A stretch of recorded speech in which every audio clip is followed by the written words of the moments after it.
Evangelio de nuestro Señor Jesucristo según San Mateo.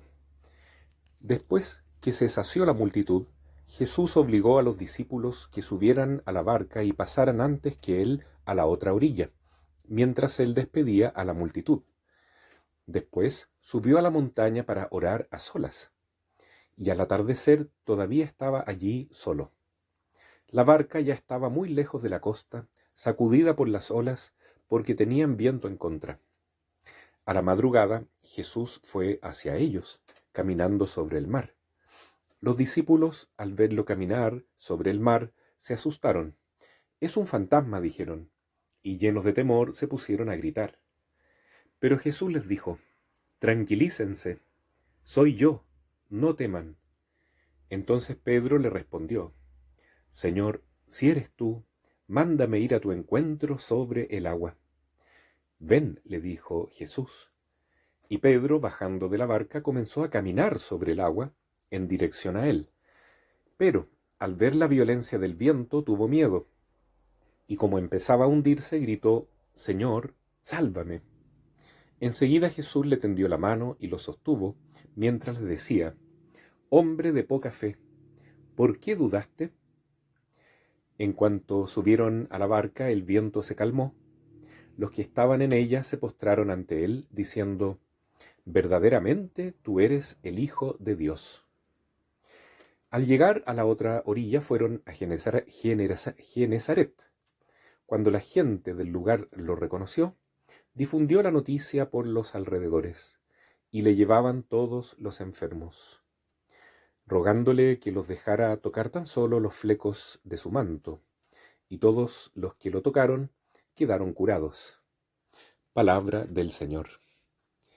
Hoy, como ayer, contemplamos el misterio y el ejemplo divino y perfectamente humano de Jesús nuestro Señor, que siempre busca en primer lugar el momento de intimidad con el Padre Celestial, es decir, la oración.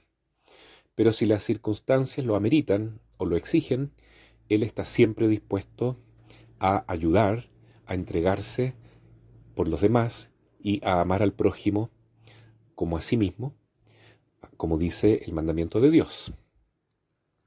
Y es el caso hoy que después del gran milagro de la multiplicación de los panes, recordando que Jesús había ido a ese lugar para descansar, pero se produjo la gran predicación a la multitud de miles y miles de personas y el milagro.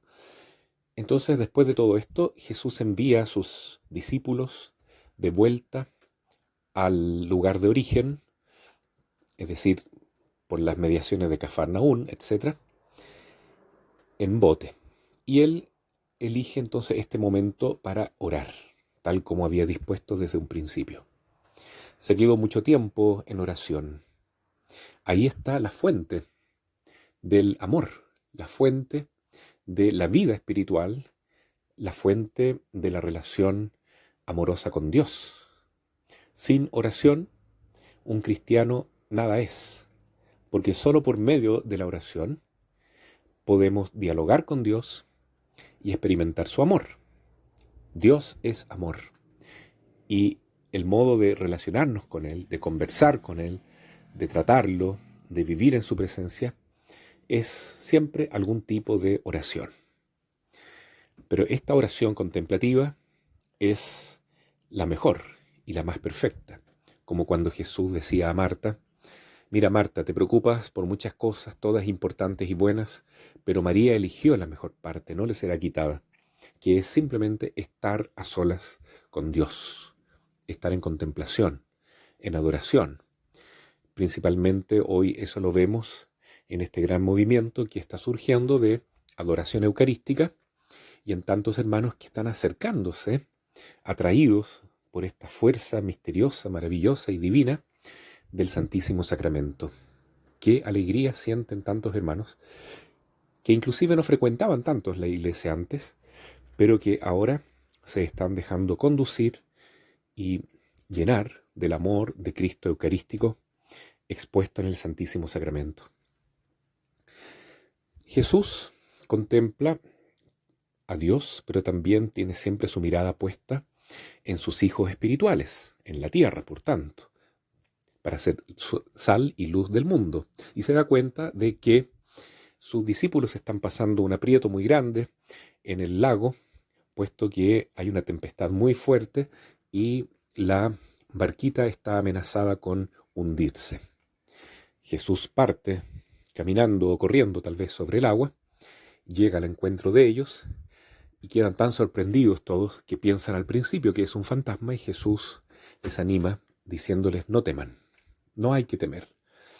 De hecho, la iglesia, que es la barca de Pedro, sufre a lo largo de la historia distintas tempestades, algunas más graves que otras, y hoy por hoy estamos viviendo una crisis muy grande, una tempestad muy fuerte.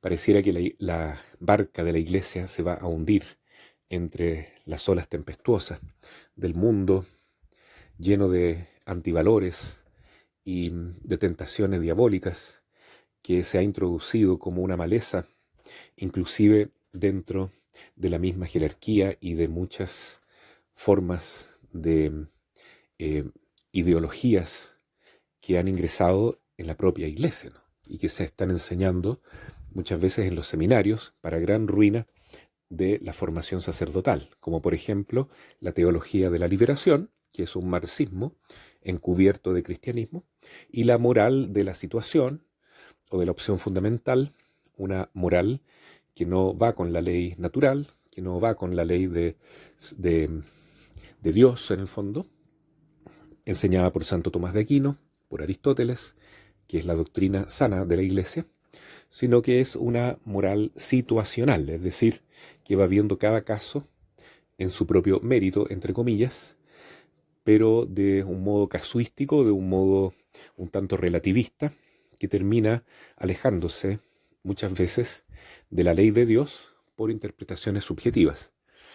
Todo eso está sufriendo la Iglesia, cayendo en este relativismo de querer agradar al mundo más que a Dios, de querer formar una iglesia más entretenida, más agradable, más atractiva, en vez de una iglesia que es testigo, una iglesia profética que anuncia la verdad y que vive la caridad hasta el heroísmo, a ejemplo de Jesús, que, como vemos en este Evangelio, renuncia a su descanso, lo deja todo para servir siempre al prójimo. En este caso, ayuda a sus discípulos, les ayuda en la fe también.